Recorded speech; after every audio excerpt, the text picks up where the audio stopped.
சரவண பொய்கையின் கண்மணியே கடம்பனே கார்த்திகேயனே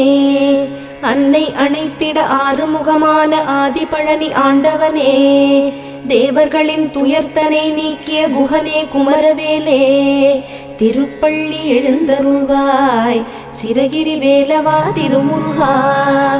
நடுநாயக மூர்த்தியாய் அங்காரகனாய் அஷ்ட கிரகங்களும் உனை தொழவே நலம் தரும் நவகிரகங்களும் உனை வலம் வர தரும் வரமே செவ்வாய் தோஷம் நீங்க சென்னிமலையும் அங்காரகன் பரிகார ஸ்தலமே திருப்பள்ளி எழுந்தருள்வாய் சிரகிரி வேலவா திருமுருகா மன்னனுக்கு பிரம்மஹத்தி தோஷம் நீக்கிய முதல்வனே முருகனே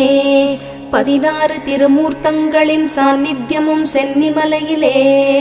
வையகமும் வானகமும் வளர்ந்தோங்கிய